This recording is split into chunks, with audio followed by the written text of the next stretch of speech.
My name is Martha, and I'm 32 years old. For most of my life, my family called me the antique shop girl, like it was some kind of joke. They never took my business seriously, always making comments about my dusty little store and my passion for old things. But last Thanksgiving, everything changed when my sister Janet accidentally discovered something that shocked our entire family. I had $15 million in my bank account. What happened next revealed the true nature of the people I thought loved me unconditionally, and it forced me to make the hardest decision of my life. Before we dive into this story, I'd love to know where you're watching from. Please hit that like button if you can relate to family drama. And don't forget to subscribe, because trust me, this story has more twists than you might expect. Now let me take you back to where it all began. Growing up, I was always the odd one out in my family. My father, Harold, was a successful real estate developer who measured everything by conventional success metrics.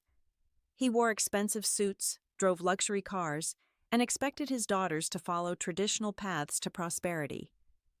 My mother, Beverly, had been a beauty queen in her younger days and never let anyone forget it. She valued appearance and social status above everything else, constantly reminding us girls about the importance of making good impressions and marrying well. Then there was my sister Janet, 3 years younger than me, and everything my parents wanted in a daughter. She was popular in school, captain of the cheerleading squad, and seemed to excel at everything that mattered to our family. While Janet was winning homecoming queen and dating the quarterback, I was spending my weekends at Mrs. Eleanor's antique shop downtown, fascinated by the stories behind old furniture, vintage jewelry, and forgotten treasures. "Why can't you be more like your sister?" became the family motto whenever my name came up. During family dinners, the conversation always centered around Janet's latest achievement, while my interests were politely tolerated at best. When I announced I wanted to study art history in college, my parents reluctantly agreed, but made it clear they hoped it was just a phase. Janet, meanwhile, chose business administration, which earned her endless praise for being practical and smart about her future. After college, the divide became even more pronounced. Janet landed a prestigious corporate job at a marketing firm and got engaged to Bruce, a guy from a wealthy family who fit perfectly into my parents' vision of success. They were constantly bragging about Janet's salary, her downtown apartment, and her plans for an elaborate wedding. When I told them I wanted to open my own antique shop, the room went silent. My father actually laughed and asked if I was serious about playing store for a living. I found a small space in the less fashionable part of town, nothing fancy, just a modest storefront with good lighting and enough room to display furniture and smaller pieces. The rent was affordable, which was important since I was starting with limited capital and a lot of hope. My family visited exactly once during my first year, and I still remember my mother's comment, "Well, it's certainly quaint, dear." The way she said quaint made it sound like a terminal illness. Family gatherings became exercises in patience. Every holiday, every birthday, every celebration revolved around Janet's accomplishments, while my business was treated like an amusing hobby. I was living in a tiny apartment above my shop, driving a 15-year-old Honda and watching every penny, but I genuinely loved what I was doing. There was something magical about connecting historical pieces with people who would appreciate them, about preserving stories that might otherwise be lost forever. The constant message from my family was clear: I was the disappointment, the daughter who chose passion over profit, dreams over practicality. They weren't cruel about it, just dismissive in that polite way that somehow hurt more than outright criticism. I learned to smile and nod when they asked how my little shop was doing, knowing they expected to hear about struggles and were probably secretly relieved when I didn't ask them for money. What my family didn't understand was that my passion for antiques wasn't just about nostalgia or pretty objects. I had developed a genuine talent for recognizing value that others missed, and I was building relationships with estate sale organizers, auction houses, and collectors across the region. While they saw dusty furniture and old junk, I saw investment opportunities and historical significance. My first major breakthrough came during my second year in business. I was at an estate sale in an old Victorian house, looking through boxes of items the family considered worthless. Most people were focused on the obvious pieces: but I noticed a small wooden jewelry box tucked away in a corner priced at $50. Something about the craftsmanship caught my eye, and when I examined it more closely, I realized it was much older than it appeared. Back at my shop, I discovered that the box contained documents dating back to the Civil War era, including letters and military commissions that were incredibly rare. After authentication, I sold the collection to a private collector for $12,000. It was more money than I had made in my first 6 months combined, and it taught me an invaluable lesson about looking beyond surface appearances. I reinvested every penny back into inventory and research learning to spot pieces that others overlooked. I started building relationships with serious collectors nationwide, developing an online presence that allowed me to reach customers far beyond my local market. My reputation grew among estate attorneys and auction houses who began calling me when they had pieces they couldn't identify or appraise. The irony wasn't lost on me that while my family saw only my modest storefront and assumed I was barely scraping by, I was actually building a thriving business. I shipped items to collectors in New York, Los Angeles, and even internationally. My expertise was becoming recognized in the antique community, but I deliberately maintained the same humble appearance that had always defined my life. My second major breakthrough came when I discovered a cache of Revolutionary War artifacts in an elderly client's basement. The family had no idea what they had, pricing everything at garage sale levels. I spent 3 days carefully cataloging pieces that included authenticated musket balls, period buttons, and correspondence that museums would eventually pay substantial sums to acquire. Revenue was growing exponentially, but I kept living in the same small apartment, driving the same old car, and wearing the same simple clothes I had always preferred. My family's occasional visits to the shop reinforced their assumptions about my financial situation. "Still playing with old junk, Martha?" My father would joke, completely unaware that the junk he was dismissing included pieces worth more than his monthly real estate commissions. I made a conscious decision to keep my growing success private. Partly it was because I enjoyed the irony of their misconceptions, but mostly it was because I was learning valuable lessons about my family's true values. Their treatment of me when they believed I was struggling revealed something important about their character, and I wasn't ready to change that dynamic yet. Banking substantial profits and making conservative investments became my new routine. I worked with a financial advisor who helped me diversify into stocks and real estate, always maintaining the modest lifestyle that kept my family's assumptions intact.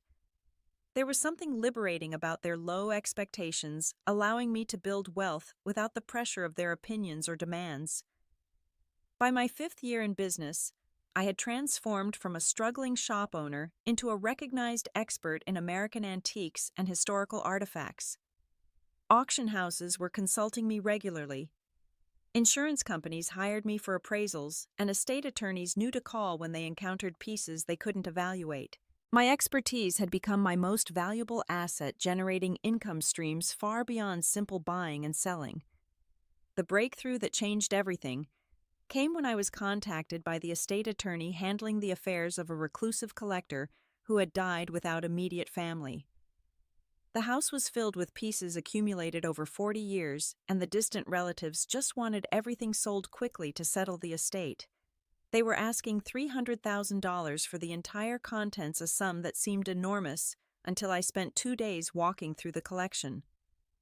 What I found was extraordinary museum-quality pieces spanning several centuries, many with impeccable provenance and documentation.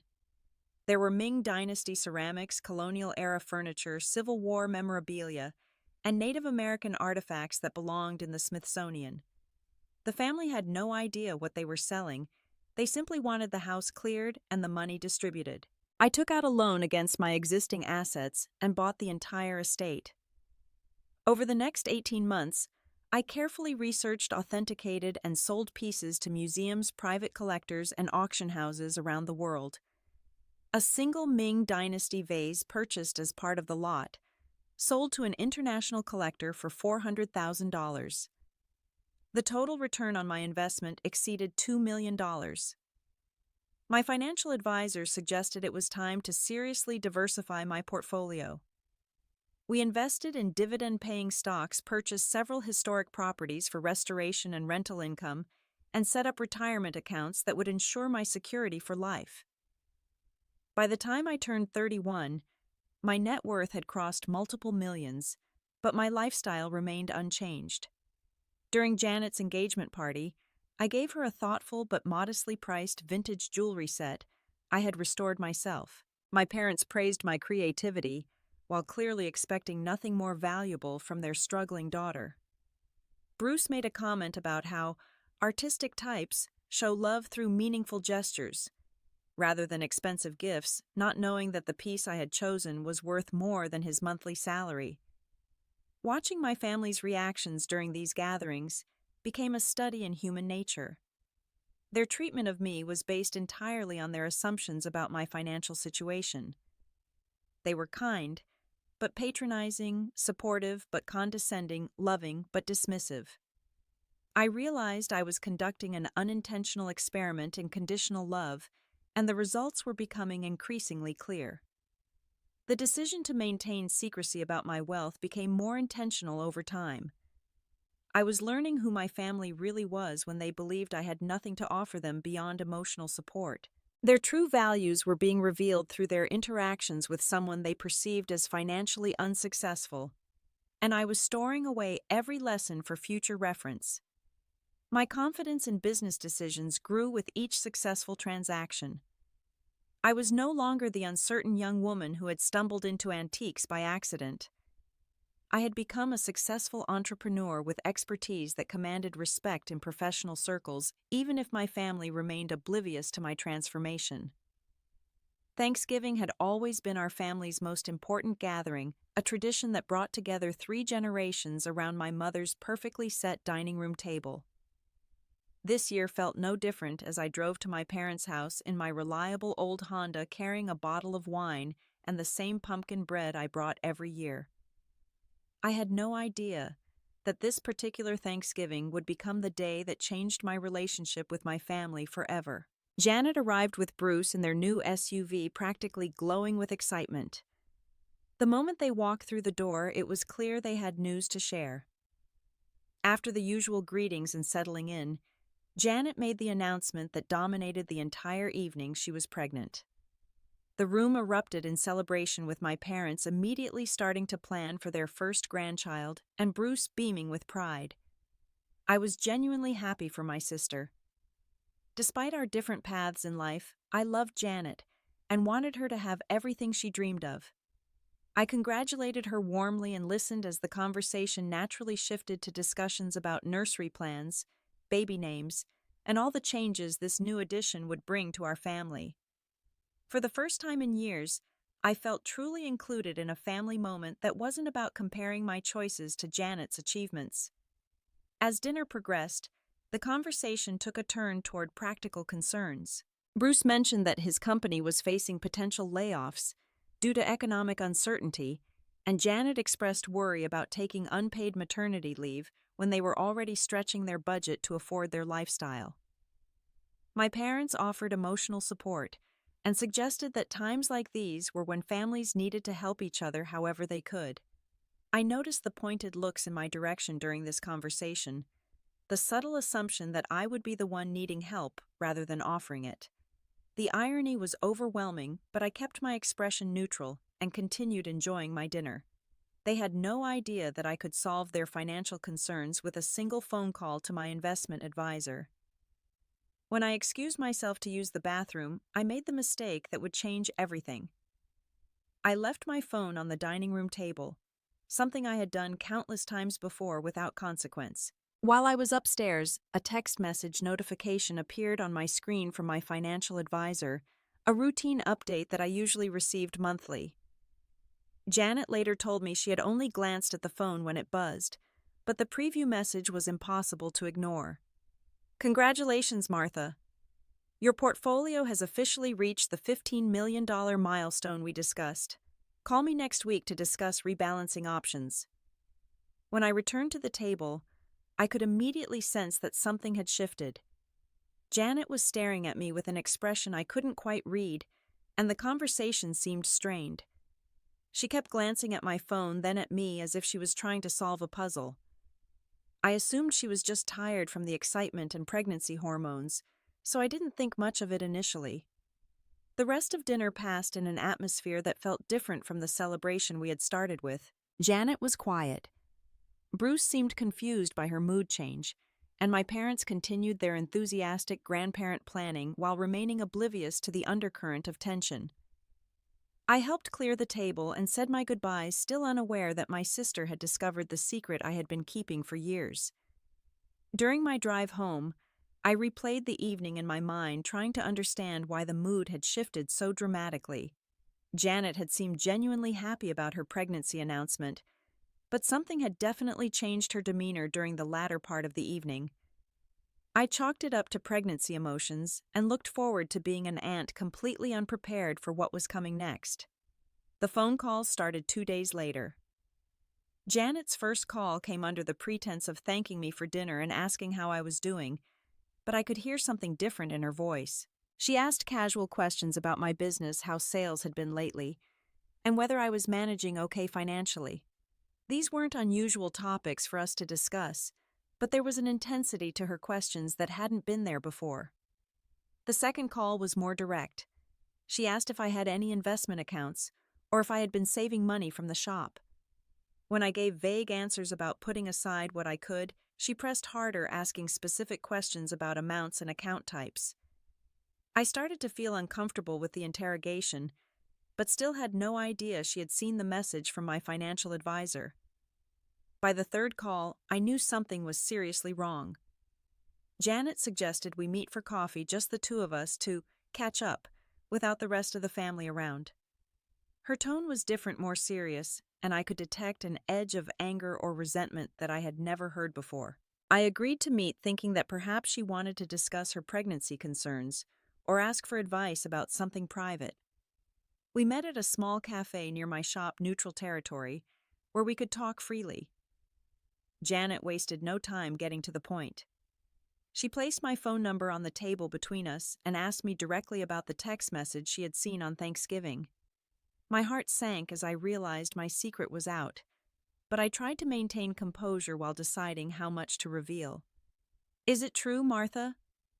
Do you really have $15 million? The question hung in the air between us like an accusation. I could see hurt and anger in her eyes, but also something else that made me uncomfortable. There was a calculating look that reminded me uncomfortably of our father when he was evaluating a real estate deal. I admitted that yes, my antique business had been much more successful than anyone knew. I tried to explain how gradually it had grown, how I had reinvested profits and made careful investments, but Janet wasn't interested in the details of how I had built my wealth. She was focused on the fact that I had hidden it from the family for years. "How could you sit there at dinner listening to us worry about money when you have millions just sitting in the bank?" Her voice was rising and other customers were starting to glance in our direction. I tried to calm her down and explain my reasoning, but she was too angry to listen to explanations about privacy and personal choices. The conversation became increasingly heated as Janet expressed her feelings of betrayal and deception. She accused me of being selfish and dishonest, of letting the family worry about finances when I could easily help everyone. She brought up Bruce's job insecurity, her concerns about maternity leave, and our parents' approaching retirement years as evidence of my moral failure. What disturbed me most was the immediate shift in how she saw our relationship. There was no congratulations on my success, no curiosity about how I had achieved it, no pride in my accomplishments. Instead, there was only focus on what my money could do for her and resentment that I had kept it private. The sister who had hugged me at Thanksgiving was gone, replaced by someone who saw me as a resource to be accessed rather than a person to be celebrated. By the time we left the cafe, I knew that my relationship with Janet had fundamentally changed. She made it clear that she expected me to do the right thing for the family, though she was vague about what exactly that meant. She also made it clear that she would be telling our parents about my wealth, framing it as a betrayal that needed to be addressed by the entire family. I drove home feeling sick to my stomach, knowing that the peaceful anonymity I had enjoyed for years was about to end. More importantly, I was beginning to understand that my family's love might be more conditional than I had ever imagined. The family meeting was called for the following Sunday, presented as a casual get-together, but with an underlying formality that made my stomach churn. When I arrived at my parents' house, I found them sitting in the living room with Janet and Bruce, all wearing serious expressions that told me this was going to be anything but casual. The warm, welcoming atmosphere of our usual family gatherings had been replaced by something that felt more like a business negotiation. Janet had clearly briefed everyone on what she had discovered, because there were no surprised reactions when she announced that I had been hiding millions of dollars from the family. Instead, there were looks of disappointment, and what I can only describe as betrayal, as if I had committed some terrible crime by being successful and private about it. My father was the first to speak, his voice carrying the same tone he used when closing difficult real estate deals. "Martha, we need to talk about this situation. Janet has told us about your financial circumstances, and frankly, we're all very disappointed in how you've handled this." The way he said financial circumstances made my success sound like a shameful secret rather than an achievement. My mother was more emotional in her approach, expressing hurt that I hadn't trusted them enough to share such important news. "We're your family, honey. We should have been celebrating your success together, not finding out about it by accident." But even her hurt feelings quickly transitioned into expectations about what I should do with my wealth now that it was no longer secret. Bruce had prepared what sounded like a presentation about our family's collective financial needs. He outlined his job insecurity, Janet's concerns about unpaid maternity leave, my parents' inadequate retirement savings, and various expenses related to the upcoming baby. He spoke with the confidence of someone who had already decided that my money was partially his money, simply by virtue of marriage into the family. Janet was the most direct about her expectations. She had calculated that $5 million would allow them to buy their dream house, set up a substantial education fund for the baby, and provide security for their growing family. She presented this not as a request, but as something I owed her compensation for years of what she now characterized as my selfish deception. My parents had their own needs that they felt I should address. $2 million would secure their retirement and allow them to help with their grandchild's expenses without financial stress. They spoke about family loyalty and responsibility, suggesting that my wealth was somehow a family asset that should benefit everyone rather than just me. The most disturbing part of the conversation was how they had reframed my business success as a moral failing. Instead of congratulating me for building something valuable through hard work and expertise, they focused on my greed and selfishness in keeping the money for myself. There was no acknowledgement of the years I had spent building my expertise, the risks I had taken, or the careful decisions that had led to my success. As the conversation continued, I realized they had come to this meeting with predetermined conclusions about what I should do. They weren't asking for my help. They were demanding it. They weren't interested in my perspective on family loyalty. They had decided that my perspective was wrong. They had transformed my achievement into their entitlement, and they expected me to comply with their demands. The emotional manipulation was relentless. They brought up every family memory, every shared experience, every expression of love as evidence that I owed them financial support. They made it clear that my continued membership in the family was conditional on my willingness to share my wealth according to their specifications. When I asked for time to think about their requests, the response was immediate and harsh. Janet accused me of stalling because I didn't want to help my own family. Bruce suggested that any hesitation on my part proved I cared more about money than relationships. My parents expressed disappointment that I needed time to consider helping the people who had loved and supported me my entire life. The meeting ended with an ultimatum disguised as a loving request. If I truly cared about my family, I would do what was right and share my wealth with those who needed it. They made it clear that my answer would determine the future of our relationships, and they expected a decision within a few days. I left their house feeling emotionally battered and completely isolated. In the space of 2 hours, my family had transformed from my support system into my adversaries, and the love I had always counted on had revealed itself to be more conditional than I had ever imagined. The 3 days following that family meeting were the longest of my adult life. I barely slept, couldn't concentrate on work, and found myself questioning everything I thought I knew about my family and my place in it. The people who had raised me, who I had loved unconditionally my entire life, had revealed aspects of their character that I had never seen before.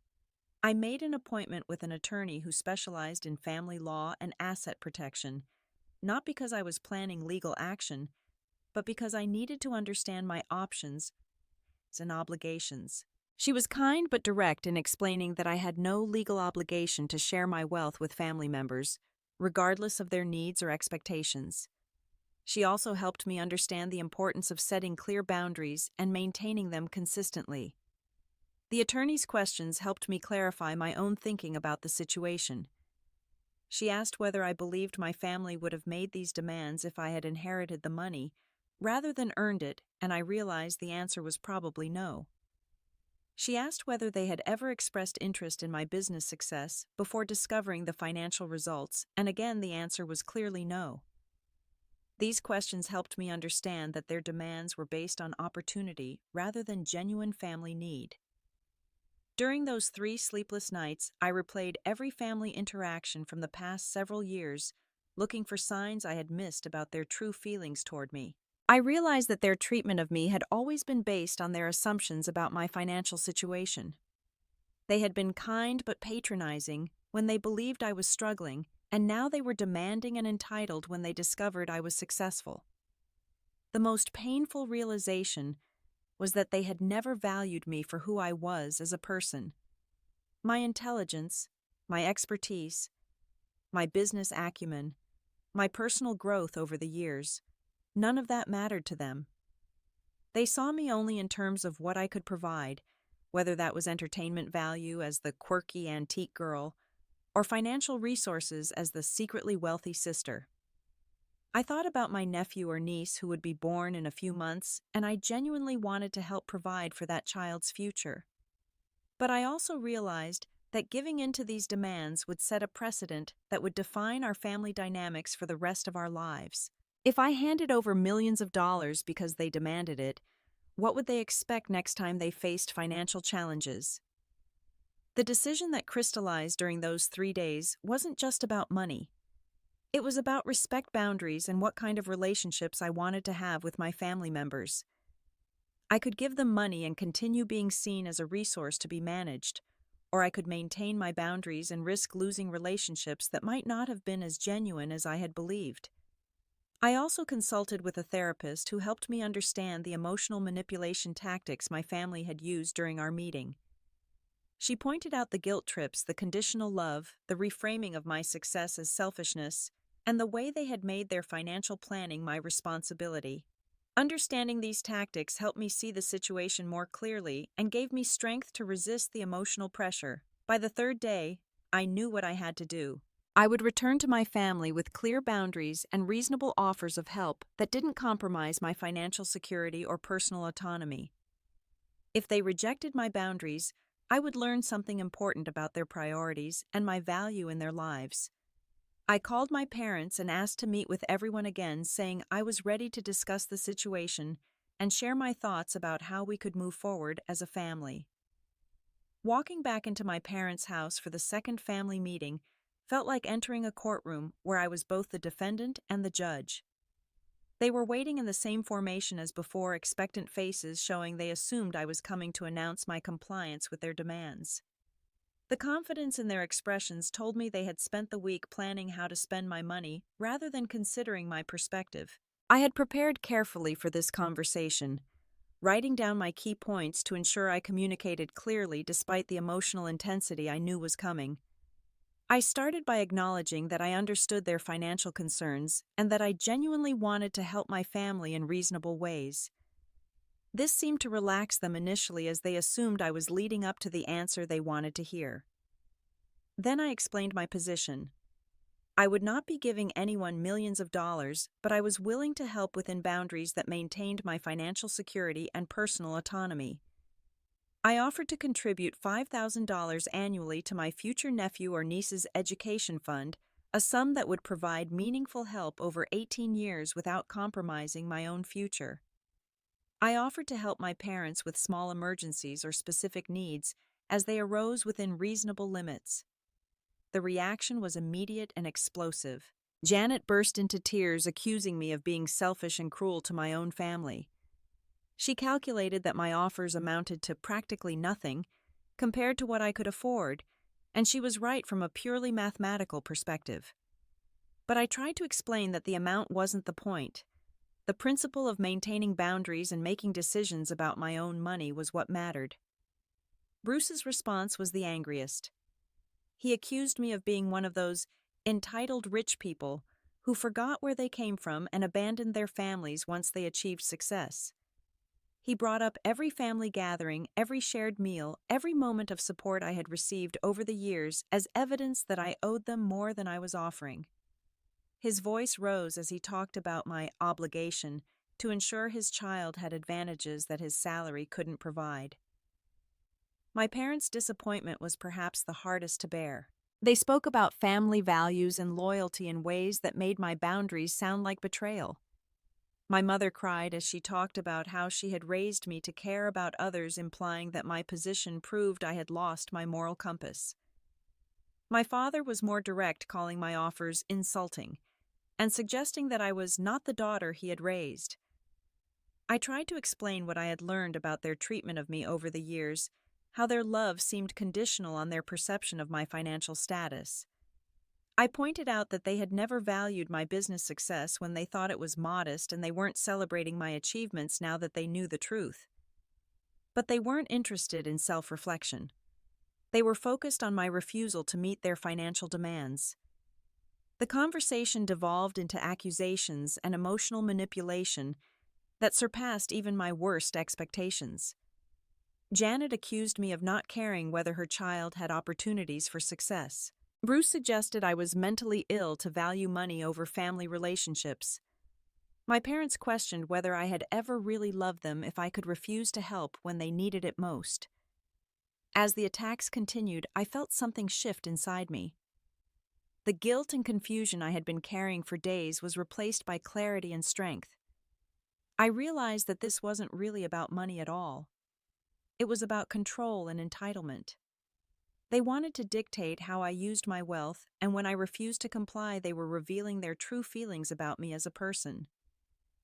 I stood up calmly and gathered my purse, preparing to leave. I told them that I loved them and that my offers of reasonable help would remain open, but I would not be manipulated or controlled by emotional blackmail.